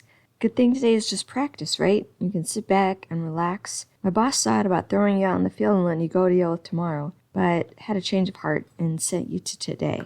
I think that was a good choice on his part. I like this army stuff and all, but I'm not ready to put real lives on the line just yet. The other day was practice. This was too real. Exactly. You just get to sit in a cozy office today and play rescue the dumb private on paper. Let me see. What else is there? He stared up to the left. Oh, yeah. You also have a hot date with the corporal paralegal who works down the hall from your offices. And boy, is she hot. Puts Tina to shame. Her name is Brianna. She's only 5'2", but lean and fit. Her parents are from Cuba, so she has that hot Latin flair. You're kind of a pig, James. I know. He probably puffed up his chest at Joe like he was honored to own the title. You're hopeless. James's smile faded for a second before he caught Joe watching him. Well, I think I'm out. Wait, came out of Joe's mouth, louder than he intended. Tell me how Sarah is now. Okay, chill, man. Sarah is a typical moody teenager down this path, too. Your father gets on her nerves once in a while, but anytime he even thinks about acting out on her, you remind him of your ability to kick his ass, and he keeps to himself. Good. How's she doing in school? What is her group of friends like? She's a sunny kid, so she has good friends, and of course, like every kid in every small town in America, she's been drinking a few times, but nothing too crazy, and only a few times. Damn it, I need to talk to her about that. Joe, remember, she's a teenager. They need to try things and make mistakes and have fun with life. You can't suppress that too much or it'll blow up in your face later. I just don't like it. Well, try to let it go. She does well in school and still runs cross-country and track, so nothing to worry about, okay? I guess, but does she seem happy? Who am I to judge happiness, Joe? You know what I mean, James. She has lots of freedom with your parents being unreliable and all, but she is a good kid. She seems happy to me. Is that enough? Did my dad still lose his job down this path? It looks as though having Sarah and you to push him around does him some good. He's not lost his job and tries to keep the drinking under wraps for now. Good, that's all. You can go now. Well, thank you, master. And James poofed away. The seriousness of the day set in, and Joe realized he never asked James where to go or what time. Oh, God, what should he do? He searched around frantically and noticed a desk in the corner of the room. He walked over and found a map of the base pinned to the wall. There was also a short memo on the desk. The wording was vague, but it said, Mission Foxtrot, India, brief at 900 hours, headquarters, LL-17. This had to be what James talked about. It was almost time. He took the map off the wall and headed out. Crap, what should he wear? He looked down and found out he was wearing his armor greens. This must be good, right? It had to be good. His beret sat on his kitchen table, so he picked it up and headed out the door. Headquarters was across the base, so he picked up the speed. He made it there with 5 minutes left to find the room. The building was like most others on the army base, brick and only a few stories tall. He made his way through the door and found a dark-haired hottie striding towards him with a huge smile. "There you are. You had me worried. When you said it'd be right behind me, I thought you meant a few minutes, not 15. I thought I'd wait here for you and wish you luck in your meeting. Can I walk you?" "Sure." Her name read Martinez. She must be Brianna. Who else could it be? Joe followed her into the elevator. The minute the doors closed, she placed her hand on his chest and leaned into him. "I had fun last night, and I can't wait to rock your world later, Corporal Roach." She planted her lips on his and slid her tongue into his mouth. His body took over all control, and he wrapped his arms around her waist. She tasted sweet like cherries, and her breath was warm on his face. She pulled away just before the elevators opened. Brianna walked out and turned around with a grin. "You coming?" Shock left his body. "Yep," that's all he could manage. James was right. Brianna was hot. Joe followed her. His gaze landed on her swinging hips till she stopped at the door. "I'll see you tonight at 5, your place." She squeezed his arm, then headed back toward the elevator. "Roach, is that you out there? Get in here. We're about to begin." The order shook him out of his daze. The basement office was small with no windows. There were 7 other men in the room sat around a small center table. Joe took a seat in the back. A captain marshal stood in the front of the room by a large projection screen. "Men, tomorrow we have a huge mission ahead of us. These soldiers need our help, and you are the men trained to do the job. We need to sit down and focus on the strategy for their safe removal." "Yes, sir." Chorus of responses filled the room. The officer got to work by laying out the information on where the soldiers were being held and the best route to get them out of the situation. At first, Joe had a lack of confidence to speak his mind, but an hour into the meeting, he had a solid grasp on the concept, and an issue dawned to him. "Sir, may I make a recommendation? I know we can't fire unless fired upon, sir, which makes the operation more dangerous and increases our chances of getting caught. Is it possible to incapacitate the enemy?" "I'm not following, Corporal." "What I mean is, what if we neutralize our target by using a tranquilizer?" "I am an excellent shot, and no, I would hit my target. All we would have to make sure is that we have a relatively accurate dose." The room went silent, and instantly Joe wanted to cower in the corner for his dumb suggestion. What was he thinking? Staff Sergeant Jones cleared his throat. "Are you sure you can make that shot?" "It would have to be directly in the neck. There are no other options. Plus it would be dark, which makes it much harder to get it right." "I am one of the best, sir, and I know I can make the shot, especially if the lives of our men are at stake." "The dosing would be a whole new issue. If we give too much of the enemy dives, we are at fault. That would be bad. If we dose too little, we risk alerting them of our presence before we even start the mission." Captain Marshall shot Joe a serious expression. "I can speak to that point, sir. As a combat medic, I can assure you the dose would be calculated to a relatively accurate degree. We would get close enough that neither over or underdosing should be much of an issue." Sergeant Curley shot him a grin. Joe nodded back in appreciation. "It may be a good plan, Roach. Let's discuss the pros and cons and see if it'll fit into the current plan." The next 6 hours consisted of them hashing out every minute detail they could imagine. Every scenario on the ground was talked through and planned to the minute. Joe never knew this much planning went into a rescue mission, or any special operations mission for that matter. Food was delivered to them and then taken away as they worked through lunch and late into the afternoon. Finally, by 4:30, they had a concrete plan that covered every misstep one could imagine. In the end, Joe's main objective was to paralyze all soldiers in the immediate vicinity of the hostages so they could move in and get them out without incident. By that time, they would cross enemy lines, and if the plan did not work, they had a shitstorm ahead of them and risked all of their men. But Joe knew he could do this. The plan was good. As they headed out, Curly slapped Joe on the back. "Great suggestion. Your plan will work and could save some lives. I'm impressed, man." "Thanks. I think it'll work. We get some rest. We need our eyes well rested, man." "Sure thing. You can count on me, Curly." "Good to hear. Good to hear." He took off out the building, and it dawned on Joe that in all the excitement he forgot tomorrow would not actually happen for him. It may never happen. Sadness washed over him. This felt like his mission, something real that he could be a part of, and it may never happen. But it still could if he chose this path. This could be his life. Sarah creeped into his thoughts, and his moment of hope subsided. He still didn't know if he could leave her for this. He was not sure if this life was worth it. He didn't want to think about the negative, so he pushed the thoughts aside and headed home. A shower did him some good. Then he got out and got dressed. He heard his stomach growl and wondered if he should cook something, or if Brianna was going to come over and cook, or if they would go somewhere to eat. He had no clue. The doorbell rang. There stood Brianna in a tight, skimpy black dress and held a bag with an enticing aroma. "I brought dinner." "Thanks."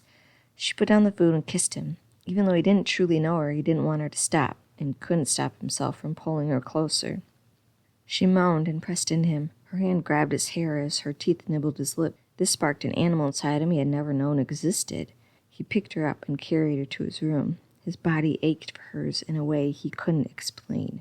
She ripped off his shirt and undid his jeans before she pushed him onto the bed. "Tonight, you're all mine, Joe." Normally, he would pause and talk himself out of doing such a spontaneous act of desire, but his body wouldn't allow his mind to work, and even that was telling him to go for it.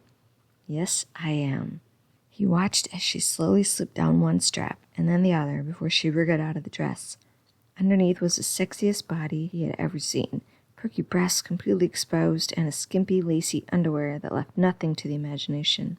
"You are so sexy." She laughed and slipped off her panties and climbed on top of him. At this moment, he would let her do anything to him. He also wanted to please her, so he rolled her over and buried his face in her curls. She smelled of heaven, and he couldn't get enough. First he gently licked the sides. She opened up for him. He wanted more. He licked up to her clit and gave it a tender suck. "Oh, Joe." He took his time, licking fast and slow, and sucked in between until he pushed her over the edge in a scream. "I need you now, Joe." She grabbed his shoulders to pull him close.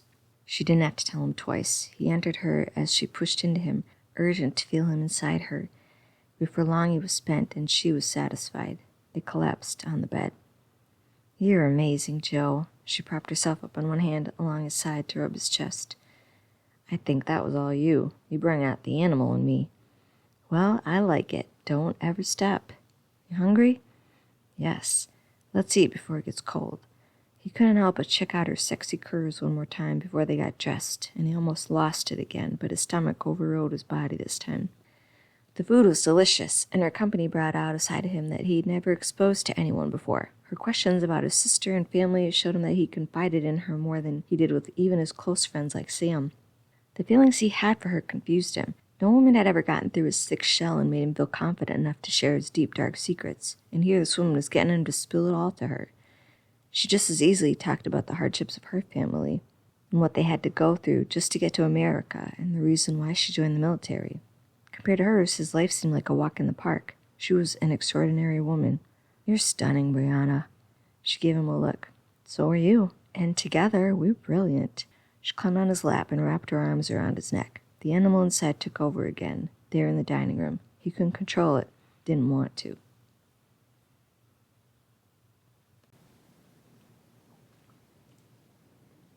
Chapter 7. Joe woke up in his own bed inside the apartment he now shared with Sarah. Memories from the night before filled his mind. It was an experience of a lifetime, and he wanted more. "Bye, Joe. I need to get to school." Clock read 7:30. Holy crap, he needed to get up. "Wait, how are you getting there?" "Josie is giving me a ride." "Bye, love you." "Bye." He flew out of bed and got ready for work. There was a knock at the door. "Yeah?" "Good morning, Joe." James' voice passed through the door. He finished pulling on his jeans. "Come in. I have to hurry up and get to work." "It's Saturday, Joe. No work." He paused. "Then why is Sarah going to school?" "She has a cross-country meet today. It's in Watertown, and she runs at 9:30. The town was a half hour away." "Okay, what else do I do today?" "It looks as though you spend most of the day in your gym." "Am I finishing it up?" "Nope.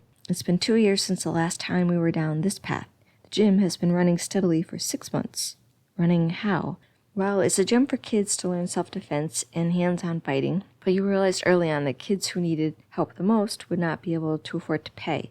Anyone over 18 pays a monthly fee to use the gym. The kids can use it as much as they want at no cost." "Nice. How was it received in the town?" "At first, people gave you crap about it, but then a few gave it a shot. There's no other gym in town or even nearby, and word travels fast. You had enough people join to pay the bills to keep the place running, but not enough to live off of, so you still work at the factory." "Figures. How do the kids feel about it?" "They love having a place to go and let off steam. Plus, you're teaching them how to fight. What kid wouldn't like that?" "Good. One more thing. You and Tina hit it off after your first date and have been a couple ever since. You even asked her to marry you 2 months ago." "What?" "That can't be possible." "Oh, it's possible. It happened. She's moving into your place tomorrow, as a matter of fact." "Sounds amazing to me." Sarcasm oozed out of his voice, but Joe ignored it. "What does Sarah think of this?" "She thinks the gym is cool, and she gets along with Tina." "Okay, I guess if Sarah likes Tina, that's a good sign. Joe tried to wrap his head around everything James said. So today I go watch Sarah run, then come back and work at the gym. Pretty much. Oh yeah, by the way, Tina has started creating all sorts of candy goodies and is now selling them in the storefront. She'll be here around noon. She still works at the bar and will leave for work around 5. You've got to be kidding me. I also have a candy store down there? Yep, makes sense to me. A gym and candy. That's the dream, right? Joe wanted to punch the smug smile off James' face. This is all so hard to believe. I think you're shitting me. I wouldn't do that. Who do you think I am? Joe gave James a death stare. Okay, I see what you mean, but I'm being completely honest here. No bullshit. He smiled. To continue, today is your busy day, especially later in the day with the kids. You hold a sparring tournament where the kids beat each other up a little and you give them pointers. That sounds irresponsible of me. James laughed. Sounds like fun to me. Anyway, I got a motor. Anything else? One last thing. How are my parents? They're both still drunk and still working. They don't see Sarah much. It seems as though you are the full-time parent. Okay, thanks, James. Thanks for being honest. No problem, man. Not really an option, though, since you'd kick my ass if I didn't. Joe laughed. True. See ya. Bye, my man. He poofed out of existence. Joe had time before he needed to head out to watch Sarah, so he grabbed a bagel and headed downstairs to check out the gym. The back was cleaned up and organized. He saw old candy equipment scrubbed and off to one side. There was also random gym equipment on the other. He moved to the front room and found a small boxing ring in the center and gym equipment along 3 walls of the room. Along the storefront window sat 2 old candy display counters and the checkout table with a sign above that reads, Tina's Treats. None of it was what he expected when he woke up. The idea of a happy life with Sarah and a possible fiancé was more than he could have imagined. The idea of life in a small town had always seemed gloomy and unfulfilling. Maybe he was wrong. He walked around and spotted different pieces of weightlifting equipment he'd always wanted or had used in the school gym. Most of it looked worn, so he must have bought it used. Even so, the place looked amazing, with multiple bench presses, 2 stands full of free weights, punching bags of all sizes hung from the ceiling, and there were pull-up bars mounted on the wall, and even treadmills on one side next to a rowing machine. There was even inspiring quotes painted on the walls. That must have been Sarah's magical touch. She'd always been the artsy one of the 2 of them. After checking out every inch of the place, he saw the clock on the wall read 8:30. He figured it was time to go to Sarah's meet and headed out the door. He replayed the whole gym scene in his head on the drive. Then his mind wandered to Tina. It was still hard for him to believe he had proposed to her. Plus, she was the most beautiful girl from their high school days. Why him? It consumed his thoughts till he pulled into the parking lot. It was easy to find the spectators who waited by the start line. Not the biggest crowd, but about what you'd expect for this type of sport. Cross-country was not the most exciting thing to watch. Sarah was stretching under a tree with a few teammates. She spotted Joe and ran to meet him. You made it! Of course, I wouldn't miss it. I'm a mess, Joe. Usually I'm fine, but Mom and Dad told me they might show up today, and for some reason it makes me nervous. The mention of them made him want to scream, but he kept his calm. That's nothing to get nervous about. Plus, Sarah, you know Mom and Dad are not the most reliable people. I'm not sure they'll show up. I know, but they really promised, so I think they mean it this time. Well, good luck, sis. You'll do terrific. Thanks, Joey. You're the best. I'm glad you came. She gave him a hug and jogged back to the team. The love he had for that kid made his heart ache sometimes. Even after all the years of disappointment from their parents, she still thought the best of them. But then again, she really never had to experience the worst. He searched around for a course map and found one on the table near the start. It was about 10 minutes before Sarah's race started. Then the group of girls took off at a fast pace. He could not imagine running that fast, ever. He found positions along the course where he could easily make it back and forth to cheer her on as she ran by. It didn't take long before he spotted runners headed this way. As the girls got closer, he noticed Sarah was in the lead by a good margin. Her pace was even faster than the ones to start the race. He stood in awe for a few seconds before he woke up. Go, Sarah! You got this, sis! Ain't nobody gonna catch you now. She flashed a smile as she passed him. Then he headed off to the next nearby path. He made it to 2 other points on the course, and each time Sarah's lead extended. He almost felt bad for the other girls. None of them would have a chance in hell to catch up to her. He managed to make it to the finish line a few seconds before Sarah tore down the hill to cross the finish line. She ran up to Joe and gave him a bear hug. That was amazing, sis. You were so far ahead of them. I'm so proud of you. Thanks. Are Mom and Dad here? Sadness spoiled the moment. I'm not sure. I didn't see them. The smile on her face fell. Maybe something came up. Maybe. He didn't have the heart to explain their parents would never show up for anything for her because they were selfish alcoholics. When did you get so fast, sis? Her smile returned. I'm not that fast. It was just a good day. Keep having good days and you'll win state for sure. I can never run even a mile at your pace. It's incredible to watch. Thanks. It just feels good to run. I feel free. Her face beamed. I should go cheer on the rest of the team. Thanks for coming. I love you, Joe. Love you too, sis. I gotta get going back to the gym. I'll see you later. She hugged him and ran off to join the team. Without thinking, he scanned the crowd for their parents. Part of him hoped they would come for Sarah, but of course they were nowhere. He got into his truck and headed for home. The gym site said it was open from 10 a.m. to 10 p.m. on Saturday, but he arrived 20 minutes late. There were two guys waiting when he opened the door. Jack and Scott both had graduated a few years ahead of him. Sorry, guys. I had to go to my sister's cross-country meet. No problem. We figured that's where you went. Jack slaps his shoulder. Yeah, we weren't waiting long, Scott added. They both headed to the bench presses, and he wondered what he did all day when everyone worked out. Did he give them pointers or help them train? He assumed not, and left them to it. Hey, Joe, could we have some music? Maybe rock? Scott asked. Sure thing. He looked around and noticed a stereo in the far back corner, and turned it to a rock station.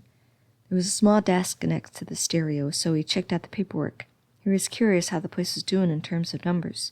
James was right. The gym made enough money to pay rent, electricity, and equipment, but not enough to live off of yet. Tina's candy side had picked up speed. Each week she made more than the last. Hello? A small voice interrupted his concentration. He looked up to find a small girl, no more than 8, probably. Hi, can I help you? I heard about your place, sir, and I was wondering... She trailed off and stared at her feet. You want me to teach you a few things? Her face lit up. Yes, sir. Sure thing. But first, can you tell me your name? She smiled up at him. My name is Alexis. I'm 9, and I want to learn how to fight. Her voice held a little touch of confidence, and it made him smile. Well, let's get to it then, Alexis. I'll teach you everything I know. She hugged him. Thank you, sir. He was caught off guard and stood there for a moment before he patted her on the shoulder. No problem. It's what I'm here for. And call me Joe. She pulled away. Okay. First, let's teach you the basics. For the next hour, he taught her how to block and evade a punch. Then they worked on counter punches and some kicks. She caught on quick, absorbing everything he showed her. The bruises on her arms had almost healed, but were still visible, and he was more than determined than ever to teach her everything. She needed to be able to stand up for herself, so he gave her his full attention for 1 more hour. Thanks for helping me, Joe. I have to go now, but I'll be back soon. Good. You come back any time we're open, and I'll teach you more. You can also practice on any of the equipment. She waved as she headed out the door. There were a few new adults working out and a couple of guys in the boxing ring. He also spotted 2 older women on the treadmills chatting away. The scene brought a smile to his face. Place looks busy, Tina surprised him with a hug from behind. Yep, so far so good. She let go to stand beside him and leaned in to give him a kiss. Her lips were soft and she smelled like chocolate and vanilla. He pressed into her, enjoying the moment. She wrapped her arms around his neck. Then a towel smacked his shoulder. Get a room, one of the guys yelled. Tina pulled away, laughing. I have to get set up anyway. Will you help me carry the candy? They got the boxes brought to the counter, and in no time she had a decadent display of so much candy he was sure she wouldn't sell it all. Wow, that's a lot. Yeah, each time I make more, and still I sell out by the end of the day. People love this stuff. It looks delicious. Well, don't eat any this time. It's for paying customers only. She pushed him away. Now go do your job. A couple of boys walked through the door. Hey, Joe, ready for me to beat you up today? The boy was a sheriff's son, so the attitude surprised him none. Sure thing, Petey. I'll rough you up. The question crossed his mind if he was there to learn to be a bully like his father, or if he's there to learn how to protect himself from his old man. He couldn't see himself putting up with a real asshole, so he assumed it must be the latter. The rest of the afternoon went by quickly. The adults started to trickle out as more kids arrived. He kept busy helping kids of all ages lift weights here, throw better techniques there. He had a blast. There was also a lot more traffic going in and out for Tina's candy. He watched parents bring in their kids or take bags of candy to go. Before long it was sold out and she packed up. He took a break and headed over. That sold out crazy fast. She beamed at him. I know, right? Today was even faster than most. I really love doing this, Joe. Thanks. For what? You did it all. You know what, for giving me the idea to try it out in the first place and letting me take over part of your place. It means the world to me. She planted another kiss on his lips. Plus, it'll be much easier to make everything in our apartment and bring it down the stairs instead of driving it here. Thanks for asking me to move in. No problem. We'll be married soon enough, so it made sense. Tina gave him a half smile. Okay, well, I have to get to the bar. I'll see you later. Yeah, see you later. She stood on her tiptoes and kissed him. I love you. Her eyes twinkled up at him, and he didn't know what to say. Me too, he cursed himself. She tilted her head at him. You okay? Is something wrong? No, everything's fine. I'm good. Why? You're acting strange today. He choked out an awkward laugh. I'm just thinking about the gym and the tournament tonight, that's all. She stared at him. You sure you're not having second thoughts about moving in? Are you? No, not at all, I promise. It'll be great. Honest, I'm good. He pulled her in for a kiss, and she melted into his arms as her tongue met his. He felt her hands in his hair as he reached around to grab her sexy ass. Dude, this is the place of business. Stop! A familiar voice interrupted their moment. Sam gave him a huge grin. Great timing, Sam. Tina laughed. I have to go. Bye, Sam. See ya, Tina, babe. Hey, that's my woman. Don't ever call her babe. Jeez, man, you know I'm kidding. Ready for this tournament? I'm ready to watch kids kick some ass. Of course you are. But are you here to watch or help? A little bit of both, I guess. You asked me to help, but you know I'm here for the entertainment. Figures. I should have asked someone else. Fine. Put me to work. What do you need? Sarah kicked some butt at her meet this morning. Nobody else had a chance in hell of beating her. Awesome. Great job, Sarah. That'll come in handy when you have to run away from all those boys. And do run, Sarah. Boys are bad. Run away. You two are so embarrassing. I'm going to take a shower, and then can I go bowling and stay over at Nina's place? Sure, but stay out of trouble. And you heard Sam, stay away from the boys. I know, you always say that. She headed upstairs to the apartment. Joe? Yeah? Thanks for coming today. It meant a lot. Anytime, sis. I love you. I love you too. She gave him that 1,000-watt smile before she left. The kids had the best time with the tournament, and everyone was a good sport. Sam and Joe gave pointers throughout the matches, and before they knew it, the clock read 9, and it was time to send the kids back to their broken homes. The reason most of these kids were here in the first place. Most of them wanted to stay as long as they needed, but he knew they couldn't stay here forever. Hopefully what he had taught them was enough. Ready for a drink? Sam looked at him expectantly. I don't know, it's been a long day. Seriously, Joe? Your woman is there, she wants to see you, and what else are you going to do? Sit at home and twiddle your thumbs? Dude, let's go. Sure, fine, let's go. They got to the bar and barely found a place at the counter. As usual, it was a place to be on Saturday night. Tina walked up and gave him a kiss. Nice to see you. The idea of being Tina's fiancé was getting easier to accept, especially with each kiss. He pulled her in for one more. She gave in, then pulled away. As much as I want to stay, I have to work. Okay, beautiful. She left him with a view of her sexy backside. Since when did you get all mushy? Have you seen Kara? She's meeting us here. I'm not mushy. It's just been a good day. Sure, whatever. Oh, wait, there she is. Sam gestured to the door. Joe looked at Kara and his mouth fell open. She was so pregnant it looked like she'd pop at any moment. Yo, bro, you look like you've seen a ghost. What gives? Joe pulled himself together. Oh, nothing. I'm tired. How are you, Kara? Oh, not bad for being the size of a whale. You're not big, you sexy woman. You're beautiful. Sam rubbed her gigantic belly. No, I'm huge.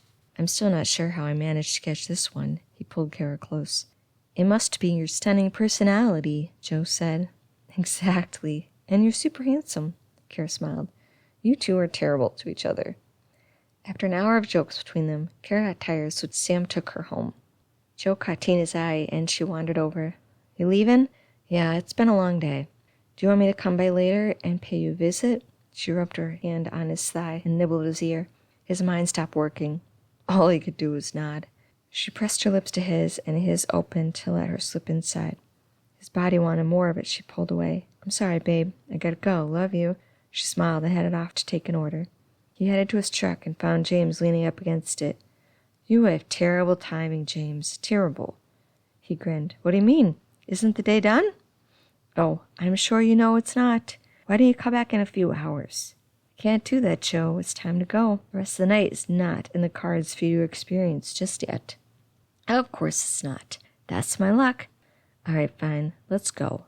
Thanks for ruining the day, James. Thanks. No problem, my man. I'm here for you. He chuckled as he patted Joe on the back, and off they went.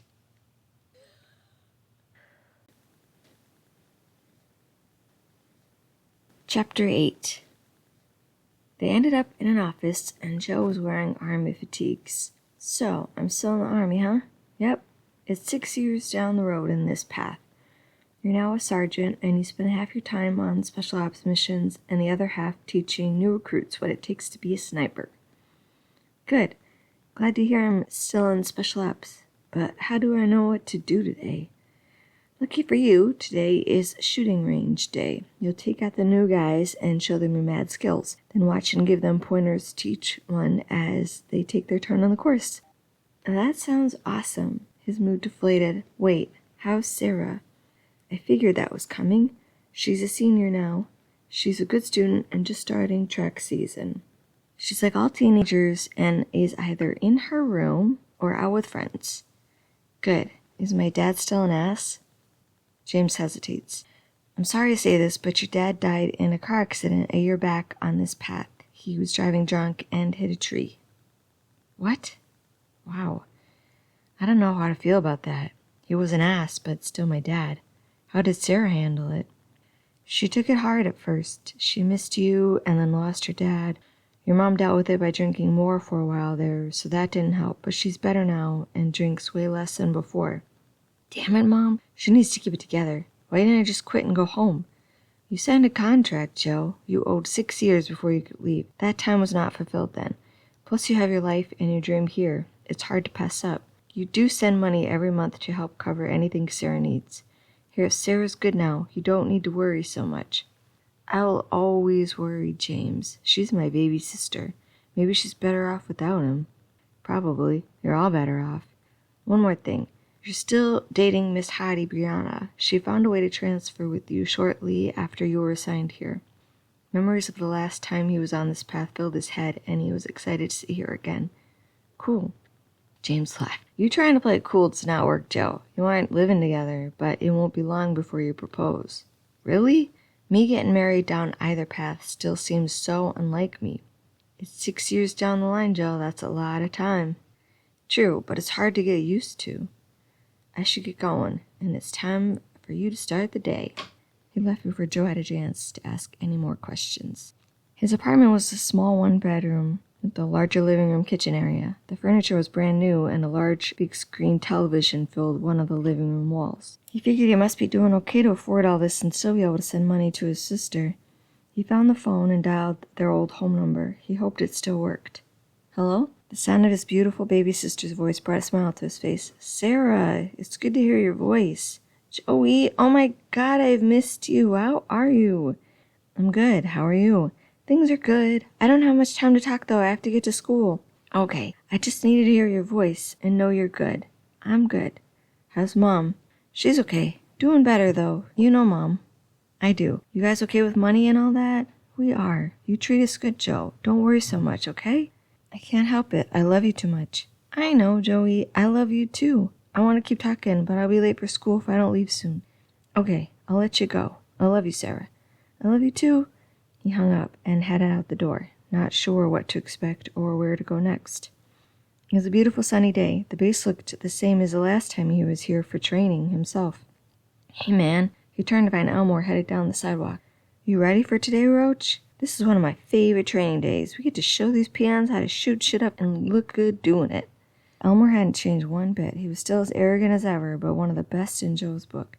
Yeah, should be a good time. You're always so calm and collected, Roach. Don't you ever get pumped up? I do. I'm pumped. This will be great. Elmore laughed. Okay, let's go. Thankfully, he led them to the training building. They found the recruits ready and waiting in the room. Good morning, ladies. Elmore sounded like Sergeant Anderson. He walked them through the rules of engagement and the layout of the shooting course so they knew what to expect. Then he turned it over to Joe. Joe explained the basics of breathing, training, and aiming, and gave them a few pointers he learned during his minimal time as a sniper. With the recruits ready to go, they marched them to the motor pool and loaded them onto the truck. Elmore drove them to the range, and they all made their way to the indoor course. The recruits were not the only ones who would benefit from Elmore's lecture. Joe had to show them in ropes before they each took on the course themselves. This had to look good or he was toast. They loaded Joe up with packs and headgear to detect any laser beams shot at him. Then he was handed a laser gun and pointed to the door that led to the course. The nerves set in, so he took deep breaths to calm himself down, telling himself it would be okay, and that even if it wasn't, no one but him would remember it anyway. The course leader gave him the go-ahead, and he took off. Concentration took over the nerves the minute he stepped through the door. The room was exactly as Elmore had described, a large open space filled with makeshift city blocks, small buildings and houses interspersed with cars and other various street items stretched out to the other end of the building. He took cover behind a small SUV and assessed the situation. At first his eyes saw nothing, then he focused and found a man on the top of the nearest building and another who lurked inside the window of another building. A third man was ducked behind a car about halfway down the block. The feeling he had been stationary for too long pushed him to make a move. He popped up and took out the guy in the window first. He was the easiest target, just standing there, assuming Joe didn't see him. Then Joe ducked back down for half a second. He knew the guy on the roof would take aim. Joe popped back up and took him out just as he was ducking down. The third guy timed the entire situation wrong and barely moved an inch before Joe took him out, then moved forward to duck into a doorway. A movement to his right revealed a man behind a dumpster. He made a slight shift to the side to lure him out of hiding and put a fake laser bullet in the man's chest before he had time to draw his weapon. Another man jumped up from behind a car, so Joe rolled and came up 10 feet away and took him out only seconds before he aimed at Joe. Instinctively, Joe glanced at another rooftop and managed to shoot a guy as he came up from hiding. Joe followed this routine down the block, taking out 5 more guys before he made it to the building he was supposed to enter and rescue the hostage. Once inside, he found his way to the flight of stairs and immediately took out the lookout. Then kept his eyes open as he headed up to the second floor. He eliminated the guy at the top before the man even knew he was there. Outside the door to the hostage room, he paused for a second before he entered and hit 3 targets one by one to clear the room. The hostage turned out to be a dummy in a chair, but Joe was still satisfied with his work. A whistle blew to indicate his run was over, so Joe headed back to the training room that overlooked the whole arena to join Elmore and the recruits. The room held multiple TVs that showed live feed from the multiple cameras along the path he'd just taken. The recruits clapped as he entered the room, and Elmore slapped him on the back. "Man, you're a beauty to watch in action. Every time they give you something different, and each time you take them all out with no problems. That was righteous to see, man. Am I right, ladies? Wasn't that an amazing run?" Hoots and hollers answered his question. "So now you've seen the best in action. Let's talk it over, move by move, and explain each action Sergeant Roach took and the reasoning behind each." Elmore was a natural at putting Joe's action into words. Every once in a while, he stopped to ask Joe to explain the sniper side of it before he could move on to the next. The recruits sat in awe as he replayed the tapes. Watching the tapes with them and hearing Elmore's take on his actions awed him too. Most of his explanations for Joe's moves were spot on, but he realized that all of them had been made on instinct rather than any reasoning or deductions. On screen, Joe looked pretty badass, and even he was impressed with himself. "Now, which one of you ladies thinks you're ready to take on the challenge first?" Private Stevens threw his hand up. "All right, Stevens, get in there and show us what you've got." The kid looked nervous, but took on the challenge like a pro. He watched on the screens as he moved through the course. They go much easier on him than they did Joe, and he made it through only getting hit once before he reached the hostage. When he got back to the room, they walked through his tapes and gave him pointers on what to work on for the next time. For his first time, he did pretty well. One after another, the rest of the recruits took on the course. Some did better than others, but none really failed. After everyone was tested and critiqued, they loaded them back onto the truck and headed back to be released for the day. "Want to get some grub, Roach?" "Sure." They headed to the nearest chow hall, and the aroma hit him hard. It smelled amazing after he had to eat an MRE for lunch. He took down a burger, fries, salad, and 2 pieces of pie, apple and pumpkin. Elmore ate spaghetti and took cake instead. "Man, your moves on that course today were slick. Fun to watch. You had those recruits kneeling at your feet afterward. You make that shit look so easy. I mean, you know how to move through quicker and quieter than anyone, but your shot is amazing. You are the perfect shot. I trust you with my life any day. Do you even know how close the hostile was to your hostage's face?" The look on Joe's face was response enough. That hostile's face was right up next to the hostage. You couldn't get a piece of paper between them, and unlike most people who'd hesitate to take the shot, you just look and shoot. You shot him perfectly in the forehead, inches from the hostage. It was a picture-perfect run, man. I'm so impressed. Thanks, but no one can lead a team like you, Elmore, and the way you explain my moves, I would not have been able to teach them any of that. You're a real asset and a born leader. He smiled wide. "You're right. I am the shit." Joe laughed. Yes, you are, Elmore. Yes, you are. Well, dude, I've got to get back and get ready for my girl. Ready to head out? Elmore asked. Yep, let's go.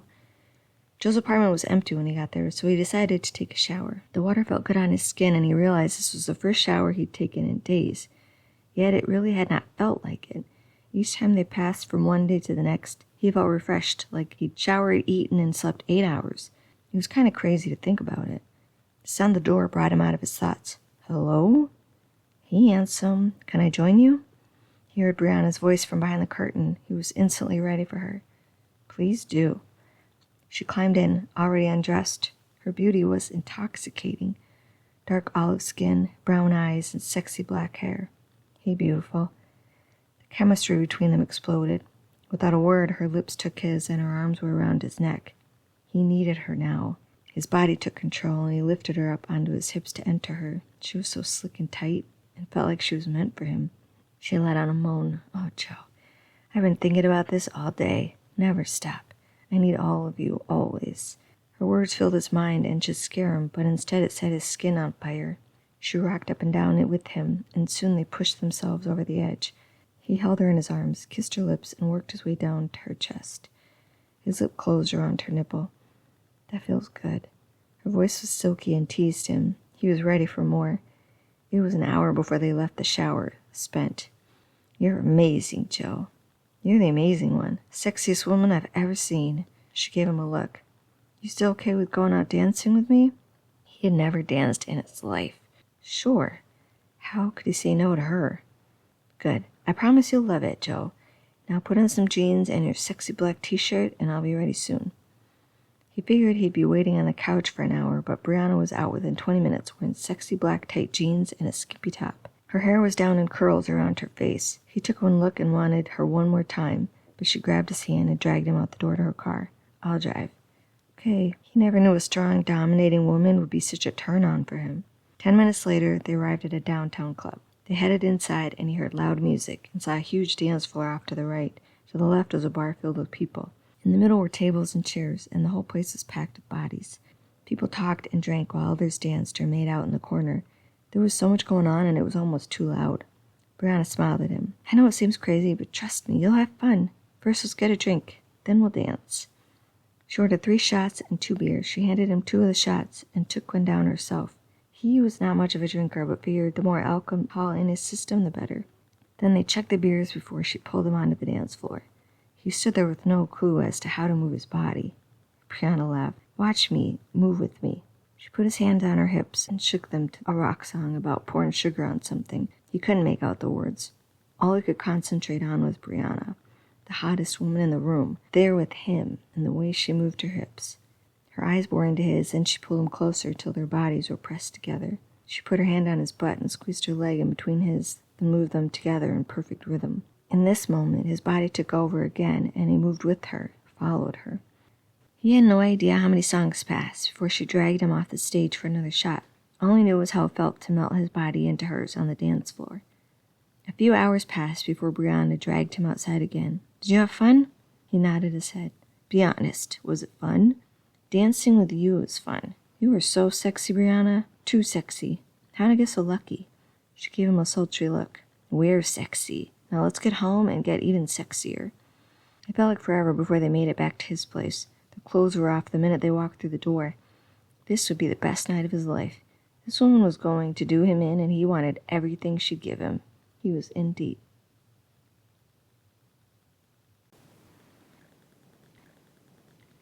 Chapter 9. Joe, wake up. He opened his eyes expecting to see Brianna, but found Tina lying next to him. Morning, handsome. We have that appointment today, so wake up. I'm awake. She smiled at him. Go take a shower, and I'll get breakfast ready. She left the room seconds before James appeared in the doorway. Hello, handsome. Ready for your day? He grinned at Joe. You're the worst, James. I know, and you love it.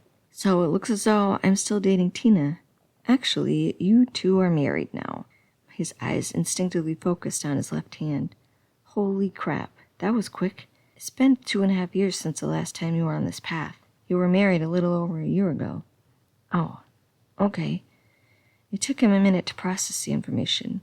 He was not used to sharing his life with anyone but Sarah, and now in a short time he'd gotten married. It was hard to wrap his head around. Does Sarah still live with us? She does in the summer, but in a week she'll be off to college. Jesus, how did that happen? She's always been my baby sister, and now she's leaving me? She's off to Michigan State University on a full-ride scholarship for cross-country. She won state 3 years in a row, you know? Really? That's my girl. Kicking butt. Wow, a full ride, huh? That's awesome. I'm so proud of her. She worked hard. She's also lucky she had you to push her. We're good for each other. Hey, what did Tina mean by an appointment? Oh, that. Right. You have a doctor's appointment. Tina is now 3 months pregnant. Surprise, you're having a baby. Congrats, Daddy. That can't be possible. I don't even know if I want kids. Well, now you know you do. This is too much. What have I gotten myself into? Look on the bright side. You don't have the kid yet. That's when the hard work starts. For now, you can go about your day without the hassle of kids, which brings me to the rest of your day. You work after the appointment, then come back to the gym for the rest of the night. No real surprises down this path. No surprises? I'm married with a kid on the way. Those are huge surprises, James. You know what I mean, Joe. Down this path, you live simple life in a small town. Surprises are not part of the mix. Anyway, Tina's candy business continued to do so well, she quit working at the bar. She runs a candy store full-time and watches the gym during the day while you work. The place gets crazy there with all those soccer moms walking the treadmill. Joe ignored his sarcasm. This is a lot of change, James. I'm not good with change. You'll be fine. Don't be a pussy, man. You're the one who wanted to know what your future would look like. Here it is. I did. I just never expected all this. It's crazy. Well, this could be your crazy if you choose this path. So go out there and try to enjoy it for the day. Time for me to go, Joe. I'm a popular guy, and I've got places to be. Then without another word, he left. A shower helped clear his head. James was right. This could be his life, and he had to live today as though it was real. Who knew? This could be what he truly wanted. He found Tina and Sarah talking in the kitchen and eating waffles. Morning, Joe. Sarah looked the same but older. Morning, sis. You excited to hear little Joe Jr.'s heartbeat today? Joe Jr.? Sarah laughed. I'm taking bets on if it's a boy or girl. I'm betting on a boy. Tina says girl. How about you? I don't know yet.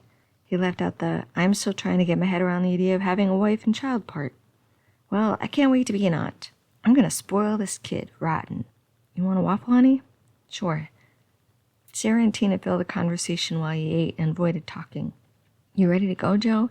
Sure thing. What do you have going on today, Sarah? I'm going to the pool with Rowan and then may go bowling later tonight, so I won't be home till late. Okay, but have fun and be safe. I will, Joe. I always do. She kissed his cheek.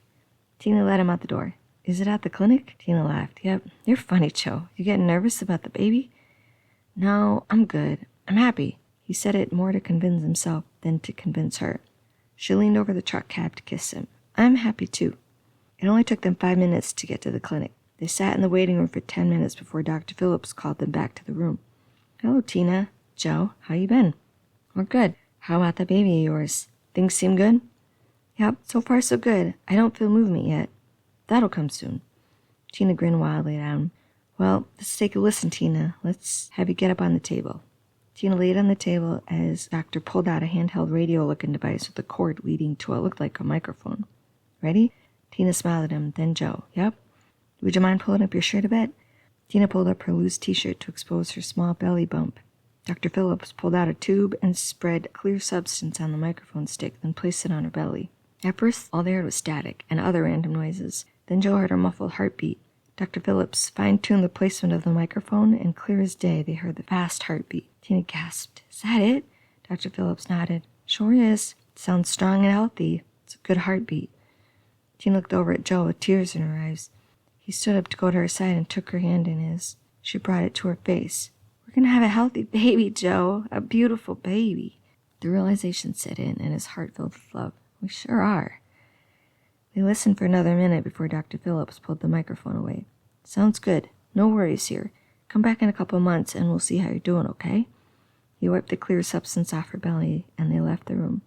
In the waiting room, they made their next appointment, then headed outside to the truck.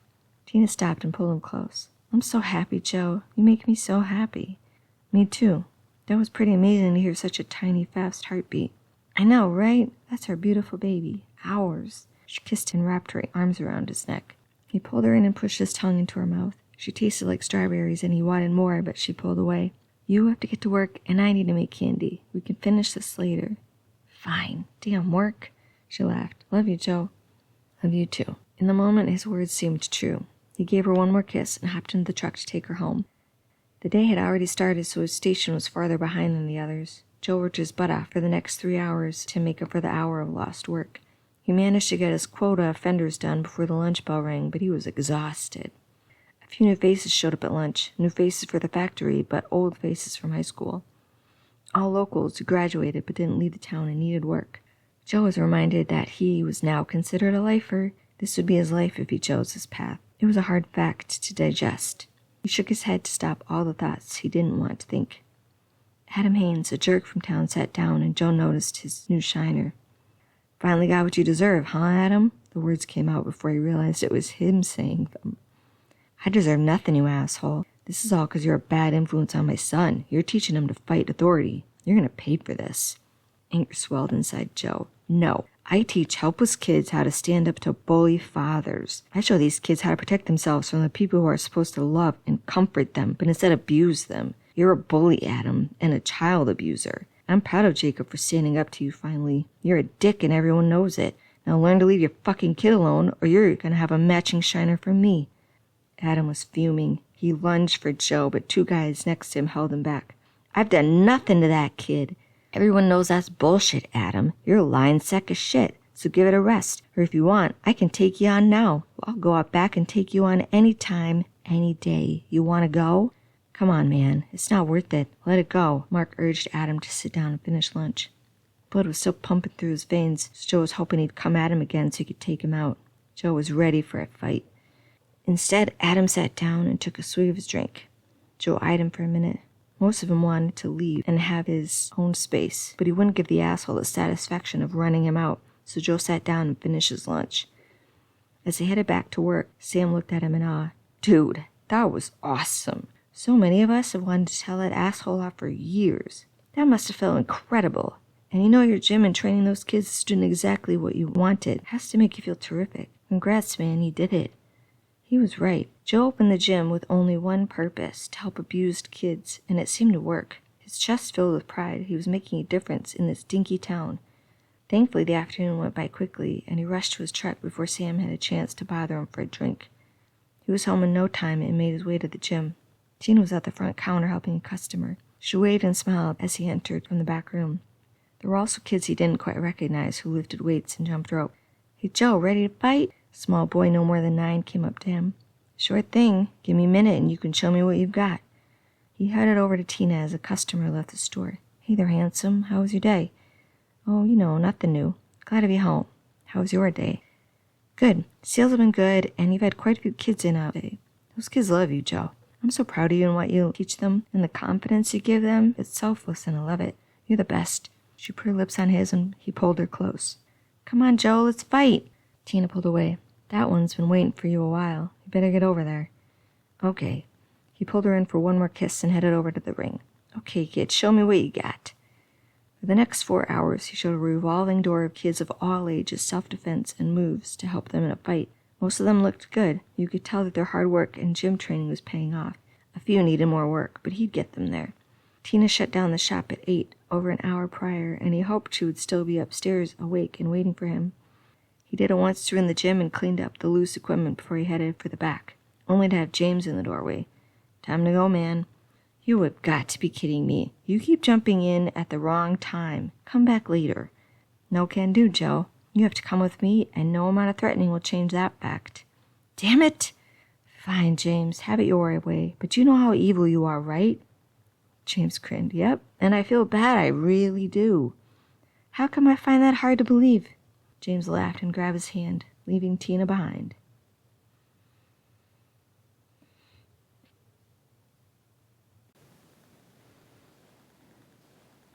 Chapter 10. They appeared beside Joe's truck in the factory parking lot. What the hell? Why are we back here? It's the end of the line, Joe. I've shown you all I can, and now I must be on my way. Oh, okay. That went by quick. Yeah, it does. Most people don't like it and get mad at me. He held up his hands in surrender. Joe could not help but laugh. No, I understand. I'm lucky to have even been able to see what I did. Most people never get that, though I can't say I have any better idea on what to do. Yeah, most people walk away confused, but it'll come to you. You have to wait for it to reveal itself. But don't wait too long, Joe. Take the moments, the good and the bad, and live your life. Don't let it pass you by, no matter which path you choose. Okay, Joe? I understand. I'm going to live my life better, James. Promise. Well, I got a motor. Good luck, man. I wish you the best. Thanks. And James, thanks for, showing me the possibilities. No problem. It's my job. I know, but I really appreciate it. James just smiled at Joe as he watched him disappear. Hey, Joe, you okay? He turned to find Sam with a concerned look on his face. I'm good.